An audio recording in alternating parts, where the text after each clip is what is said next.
Welcome to Your Family's Health, the program that focuses on healthcare issues with unique and different modalities for taking charge of your health today. Experts talk weekly with our continuing roster of guests from around the country and right here in Nassau County to keep you up to date on the latest health issues and trends. Take care of your mind, body, and soul. Spend the next half hour with the voice of Nassau Community College, 90.3 WHPC, and get on the journey to better health. Hello and welcome to Your Family's Health. My name is Dr. Jeanine Cook-Garard from the nursing department here at Nassau Community College. And today we're going to talk about why you should become a blood donor. My guest today is Yadira Navarro, the Business Development Manager at Long Island Blood Services. Yadira, welcome to Your Family's Health and the voice of Nassau Community College, 90.3 WHPC. Welcome. Thank you so much, Dr. Jeanine. It's a pleasure to be here. Thanks for having me. It's a pleasure to have you. So I'm just going to start off with asking, how have you been doing in light of the pandemic? Has any of your family have been affected or you personally affected? This year and a half has been a hardship, right, for all of us. You know, a lot of changes, a lot of extending ourselves to new limits. I will say we're very blessed that thankfully everyone's healthy. We did get COVID, my family, back in March, and thankfully we were able to surpass it. It was somewhat manageable. We're one of the lucky ones. Yes. But, you know, it's been a strain. It's been a strain personally, professionally, you know, for all of us, just kind of engaged in trying to do our part to get everything back to some sense of normalcy. And I know that's such a trigger word these days. What is There's normal, no such right? thing as normal anymore. Yeah. So we're just pushing through, but thank you for asking. So tell us about Long Island Blood Services. What is it all about? Yeah, so Long Island is part of the New York Blood Center. New York Blood Center, I mean, we have so many different facets. We have a world-renowned research institute. We now are an enterprise in other states as well. We have blood centers in Missouri, Kansas, Rhode Island, you know, so we have different blood centers across the country. And our goal really is to collect and distribute the highest quality blood products for patients in need. So who is eligible to donate blood? Yeah, people would be surprised. Most people can be eligible to donate. All you need to be is at least 16 years old. Those who are 16 need parental consent, weigh at least 110 pounds, have a valid ID.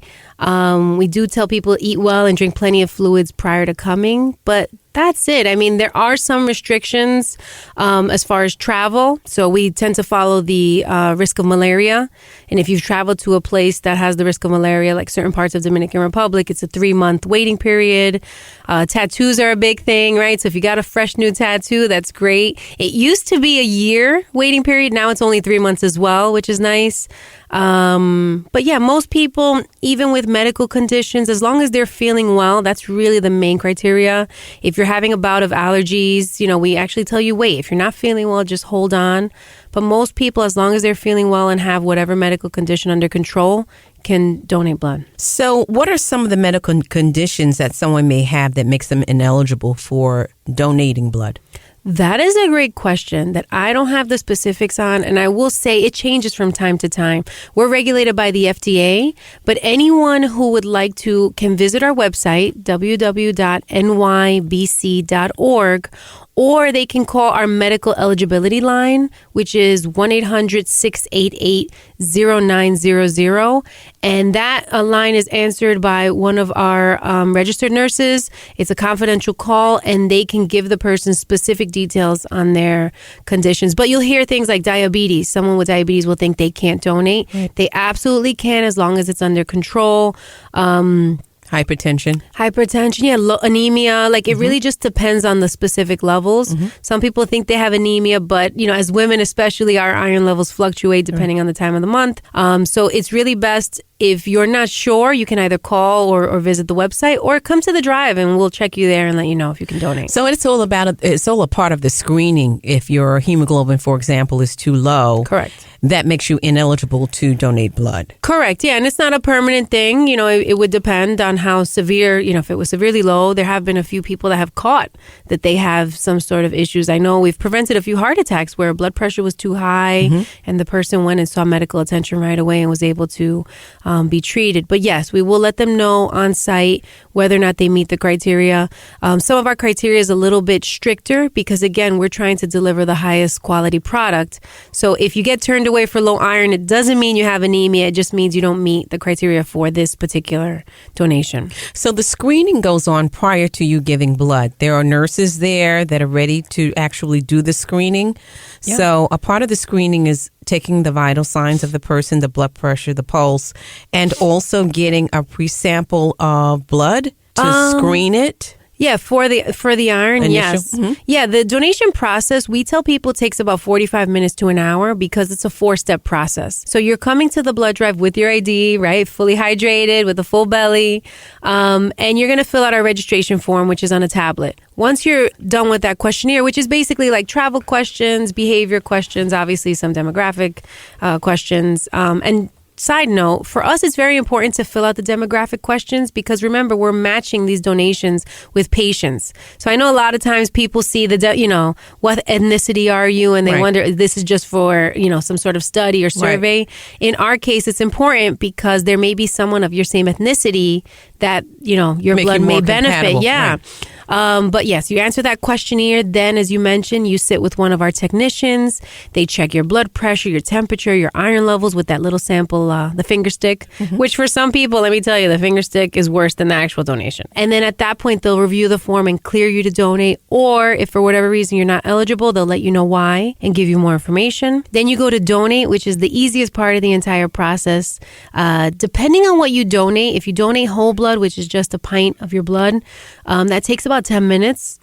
We do occasionally have something called the double red cell process, which is 2 units of the red cells being donated. It's actually less volume being given, but it's a more concentrated product that the person is donating. So that takes about 20 to 30 minutes because it's a little bit longer. So you complete that and then you go on to the refreshment table. We call it the canteen.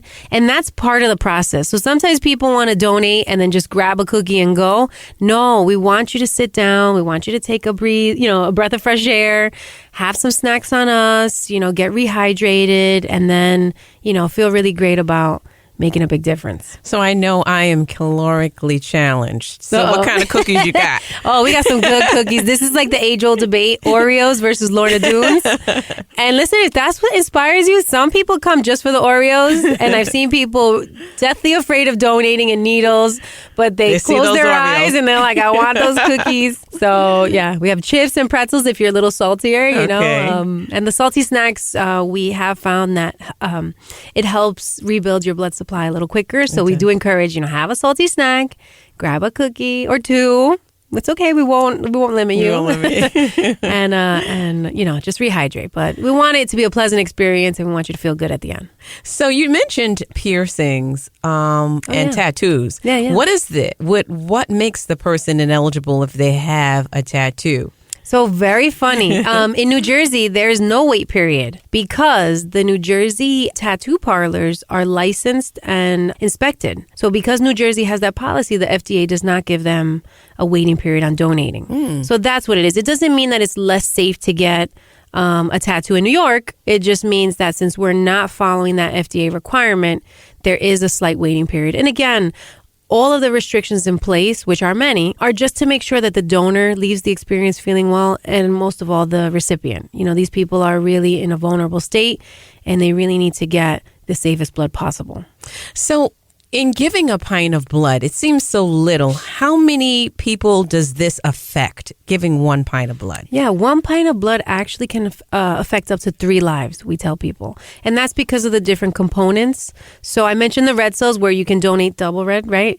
In a whole blood donation, the red cells can go to someone having surgery. The platelets can go to a cancer patient, and the plasma can go to a burn victim. Wow. So it's really maximum impact, and there's nothing else. I love to tell people, as we all give, especially this time of year, we're giving, money and different items, and we don't know where they go, right? We're just hoping that they end up in the right hands, but we're not sure.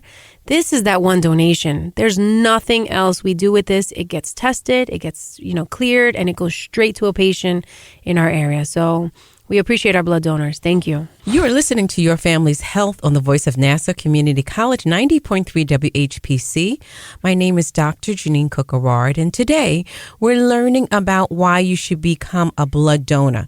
My guest today is Yadira Navarro, the Business Development Manager at Long Island Blood Services. So, Yadira, you were talking about the blood and, how it's so beneficial and actually a gift to those that receive it. How often can someone give blood? Yeah, so it's about every 2 months, every 56 days after a whole blood donation. If they do the double red cell, it's actually 112 days, so you double that. So it's about every 4 months, and it makes a difference. I don't know if many people know that blood expires. So we have had people like, oh, yeah, I donated a few years ago. I did my part. Right. And it's actually an ongoing need. It's more like milk than like other products. So how long does it last? It lasts about expires? 35 to 42 days. I will say we really don't have many units that reach that shelf life, because we're more like a pipeline than a bank. People think you make the deposit, it sits there and waits. Right. We are really pushing things forward. And especially right now, the pandemic has hit our blood supply really hard. At first, when everything shut down, we were kind of okay because everyone was home. And truthfully, the need for blood went down significantly. So we were able to collect enough in our donor centers. But come May of 2020, the need went right back up. We had to really get creative, and we were able to kind of pull through. But now blood usage is at levels that are higher than pre-pandemic levels. And why do you say that? I'm not sure why. Yeah. I'm not sure. But in the medical community, there are more, there's just a higher need for blood. And unfortunately, with businesses doing, work from home schedules, with schools having more restrictions, and most of the stuff is understandable, we've lost a lot of our blood drives. We've lost at least half of the blood drives we ran pre-pandemic. So we've had to get really creative on collecting blood, and we're in a national shortage. This time of year is hard for the supply, but right now we're in a national blood shortage. From time to time, blood centers can help each other out. So if, let's think of like a storm. When we had Superstorm Sandy years ago, and our blood supply was we didn't have people. We're trying to recover. We were trying to make it work. Other blood centers chipped in and were able to help us. When Hurricane Harvey hit Texas, we were able to help them. The nation is suffering. COVID is international, right? Yes. COVID is everywhere. The nation is really suffering with the blood supply. Recently, there was a piece on Dr. Oz, where he tried to put a challenge out there. So, we appreciate being here at 90.3 just to kind of share the need and just bring a friend, encourage people. This is something that we all need to do. There's no substitute. Right. We need to help each other out. So with the Long Island blood supply that you run, who do you supply? Is it just hospitals, or is it healthcare facilities, or who exactly are you supplying? Yeah, we supply, and again, we kind of expand, our local area, but it's about 500 hospitals. 500? Yeah, Wow. Easily. 500 hospitals. So you start from Nassau County, you all the way out to Suffolk? Oh my gosh, Nassau. Well, Long Island serves Nassau, Suffolk, and Queens. Okay. Yeah, then our other chapters handle, parts of New Jersey, parts of Connecticut, upstate. So how do? You allocated a few pints or some pints per hospital, or they call you and say, I have a need for blood? Yeah, our hospitals actually have different types of orders, right? So we have our standing orders, which are contracts with the hospital. So just like any other budget, right? They budget throughout the year knowing the times of year they need, or they tend to need more blood, and they'll have those orders in place. Then they'll have supplemental, where they see they might need a little bit more. And then emergency orders. There was a tragedy, multiple people were injured, and they know they need it at this moment. But I will say again, with our national blood shortage, our hospitals, we're not able to send them. At the moment, we're not able to send them what they need. So we've really been sending them as much as we can. Again, I haven't heard of anyone being denied blood, but you may have recently heard the governor saying that she was allowing hospitals to cancel elective surgeries. Now, that's something that, I've been with the Blood Center 16 years. We've always talked about that being a possibility, but that's never happened. So I will say it's a little scary to know that we're at that point that we are canceling just to make sure that we have it for those who really need it in the moment. Yeah. What if I'm going to donate blood and I'm really afraid of needles? Do you have someone that are there? I know nurses that are really good at getting a vein, and then there's some. Yeah. I have a good vein, let me tell you. Listen, we understand. We try to get people to remember, think about the other person who's receiving it. They're scared of needles too, and they might need to get jabbed a few more times than we do as donors. But it's normal. The only times you're encountering the needle is the finger stick, to test your iron. And the donation itself, truthfully, it's that tiny pinch as it's going in. You do not feel the blood coming out. I know for our first-time donors, they're always like, I'm going to feel it coming out. No, it's that tiny pinch, and then especially if you get that right technician, you barely feel it, and you're good to go. How long does it take to get about my 10 blood? minutes. Yeah, so it's really not that long. It's really quick. You're going to spend much more time filling out the form, sitting with our technician and enjoying the snacks than you are in the actual donation bed. I know there have been concerns with people worried about whether they can catch HIV. Oh, that's a good question. So talk to me about that. Yeah, the chances of you catching anything from a blood donation other than the gratifying feeling of saving lives is really 0 to none. I mean, the precautions that we take, again, the restrictions that are in place before a person even gets to the bed to donate, but everything we use is single use. Nothing sterile. is used, and sterile. Nothing is used again. Our technicians are using gloves. The donation area, you're going to find that when they're wiping it down, it's like for a good 30 seconds, just really making sure that donation site is clean and sterile and safe. So yeah, there really is no way to get. I think I read once it was like a 0.000001 chance. So that's one of the things. You can rest assured that you're not going to get anything from doing this. So do you have some people, or you notice that people are frequent flyers? What I mean by that, they will come back, they'll give, and then they'll give again, and then they give again.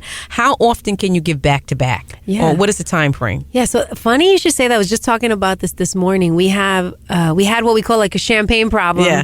We have a donor who can't donate in December because they've already made, this would be their 7th donation. Wow. And you can't donate that many times in a calendar year. Okay. So it's about 6 times. You can donate about 6 times in a year. Whole blood. For the Alex, it's probably half that, right? Because it's every 112 days. But we have very faithful donors, and again, we're so grateful to them. For those of you who are listening that donate, thank you. You're making such a difference. And I will say, and I will apologize, because we do reach out often. So for those who donate, we do reach out saying, hey, there's a blood drive near you. Hey, there's a need, if the person is eligible, of course. And that's just because, we have this great need. But we really appreciate it. And even if you just challenge yourself to donate once or twice a year, if everyone donated twice a year, we wouldn't have blood shortages. It would just be a nice, steady flow. So no pun intended there. Yeah. So what if I just got the COVID vaccination? Can I give my blood? Oh, good question. Yes, you absolutely can. Again, the general rule is as long as you feel well. So if you get the shot and you're feeling a little yucky, just hang on till the symptoms pass. But yes, if you get the shot and you feel well immediately after, feel free to walk down to the blood drive and give a donation. You're listening to Your Family's Health on the voice of Nassau Community College, 90.3 WHPC. My name is Dr. Jeanine Cook-Garard, and today we're learning about why you should become a blood donor. My guest today is Yadira Navarro, the Business Development Manager at Long Island Blood Services. So I have another question for you, and this may be a funny one, but in giving blood, and I know a lot of people, you've been here at Nassau Community College, and a lot, our nursing students had the privilege of helping out with They're amazing. the blood. I mean, and it has been very enriching and rewarding for them, and then turn around and donate blood themselves. So sometimes this may be a family affair where you may have the mother and the daughters engaging in this. Have you had that experience? Yeah. You know what? Throughout the pandemic, especially, we've seen families come in. They make a thing of it. Our most faithful donors, I will say, especially the young ones, are those that saw their parents do it. It's kind of one of those civic responsibilities that was just instilled in them. A lot of times people donate when someone they know needed it, or, they just, again, their parents are just these faithful donors. A lot of them have stories. Yeah. You know, of really needing it and their loved ones needing it, and having to have it is like you said, it's a gift. Yeah. It's really and the stats I hate to say, are not in our favor. They say 1 in 3 people will need blood in their lifetime, which is kind of crazy. We tell people, look to the left, look to the right. One of you will need blood at some point. Those are our most faithful donors, the ones that knew someone. And I've heard such inspiring stories. It could be, a person got a new chance at life, or even those that, I had one gentleman tell me, I got 2 extra weeks with my dad. And those 2 weeks, he had so much energy and he was great that I cherished that time. He didn't make it, but that time where he got those donations, those 2 weeks were special. So again, if you haven't, we don't think about it, especially our first encounter with blood donation is in high school, right? You're 16, you get to miss class, you get to be with your friends, and that's what you're thinking and about. Eat cookies. Yeah, and eat cookies, exactly. In college, I think it's that. Like, you're hungry, you're between classes, you're like, I'll just donate, I'll get some snacks. But really, stop and think. You're making such a difference. You're literally, it's just so huge. You're literally saving lives. Yes. How often can you say, in a lunch break, you got to be a hero to 3 people? It's amazing. I tell you. Now, is there a certain blood type that is, one of the blood type that we really like or need? I mean, we need all of it. Yes. But yes, every type is I'm A positive. So I'm preferred for platelet donation. Okay. But we have something called our core 4, right? So these are the types that are most in demand from the hospitals. So they're the negatives: A negative, B negative, O positive, and O negative. And O negative is super special because they're a universal donor. They can donate to anyone. So, if someone, God forbid, is a trauma patient, they head straight to the hospital, they don't know their blood type, they're getting O negative. And again, our shortage is serious. We have a very, very low supply of O negative and the other types. So if you know you're O negative, please consider donating. And if you're a donor and you're getting harassed by us, that's why it's such a critical blood type. Well, what if you don't know your blood type? Do they tell you before you donate the blood what blood type you are, or you find out afterward? Yeah, we can't tell you before, but yes, you will find out after. One of the questions on the form is, do you want a donor ID card, which we strongly recommend?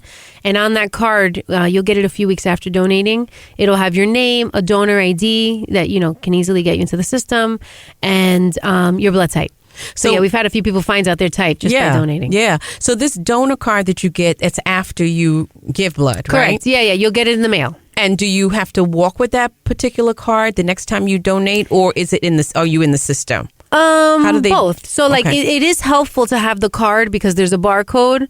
So next time you come to the drive, you're literally just scanning and you skip the demographics, information, good. And you're just filling out the questions. If you don't have it, though, we do have someone on site that can look you up and give you your number. So. Okay. So if you're giving blood and you have some untoward effect or reaction because of the procedure, maybe because of the stick, or maybe you feel faint or whatever, is there a doctor on the premises usually during the blood donations that can address this? Yeah, so we don't technically have a doctor on site, but our phlebotomists, this is what they do day in, day out. They take all sorts of training, so they're highly trained in this. More often than not, people have reactions because they didn't eat. They figure it's like blood work, I'm going to fast, or they're in the rush of life and they're like, I didn't have breakfast, I'll be fine. No, don't. In that sense, don't be a hero. Stop, eat a meal, drink plenty of fluids, and you'll be fine. There are some people that get in their own heads, right? And it's a little scary for them. Just relax, and just relax, give it a try. Good. But our staff definitely has policy and procedure in place to handle it. Yeah. In the worst cases of scenarios, we do call 911 and we'll facilitate that, but rarely that never happens. Yeah. Rarely happens. What if I wanted to work for your organization? Of course, yes. What is the credentials that I need if I want to volunteer? We need people. So I'm going to direct you again to the website. So definitely go www.nybc.org. Check out the careers page. There's plenty of positions there. Phlebotomists, and we provide training. So please, if you have no training, no experience, no worries. Of course, we have different, clerical and administrative positions. But it's a great organization. You're really making a difference. Check out that site, and it's just like any other. You're going to fill in your application, upload your resume and any cover letters. I believe we also have an internship program for our research institute. Wow. So yeah, check it out, and you can definitely. What type of research are you doing relevant to blood? Yeah, right now we're doing some research towards vaccines and vaccine efficiencies. I mean, we are responsible for the hepatitis B. I always get confused with B or C. The vaccine. Right. We've created blood solvents. I mean, really some impressive stuff. Every once in a while, on the donor recruitment side, we don't realize how extensive, the reach is from our research institute. We've been able to identify different antigens, and antigens are the markers on the blood. So we were talking about ethnicity before. Right. And again, when you're donating a pint of blood, it's going to a patient in need based on the types. But depending on your ethnicity, there are certain markers on that blood. So, for example, someone who has sickle cell anemia, right? They're receiving blood on a consistent basis, or thalassemia. We have some thalassemia patients that get blood every 2 weeks for survival. Mm-hmm. And at a certain point, your body does start to push back. If the blood is not closely matched to their makeup, the body starts rejecting it. Yeah. So we try to get blood as closely matched to that person. That's an intricate screening process. Oh my gosh, yes. So our research institute has also found, like new markers, new antigens. We help worldwide. There have been times where maybe in Italy there's a patient struggling and they can't seem to find the match. They'll send a sample. Our researchers will look into it and they'll find out, this is what you need. Guess what? We have it. What would be the one thing, just to wrap this up, that you want to leave with our audience when it comes down to donating blood? Yeah. You know what? I'm going to share with you really briefly a story. So I mentioned the thalassemia patients, and there's one. Her name is Radhika Sa, and she has thalassemia. She was diagnosed a few days after being born, and they basically told her parents that she wouldn't have much of a life. She wouldn't have a long life expectancy. At that time, growing up as a kid, she needed blood about every 2 months. And that was just kind of her reality. And, they were just kind of going with it. As she got older, it became more frequent, once a month. And then now as an adult, it became every 2 weeks. Now you hear something like that. Now, thankfully, she's in her 40s. God bless her. And you hear that and you think, oh, gosh, what kind of quality of life does that person have? I will tell you, you'd never be able to pick her out of a room. She was able to go on to college. She has a degree in neuroscience. Oh. She was able to get married. Nice. She has a beautiful daughter. So she lives this incredibly normal life thanks to donors. And every 2 weeks, she makes her visit. She goes to the hospital. Fun fact, it takes you about 10 minutes to donate blood. It takes a recipient about 2 hours to receive a unit of blood. So she gets 2 units every 2 weeks. That's a 4-hour process.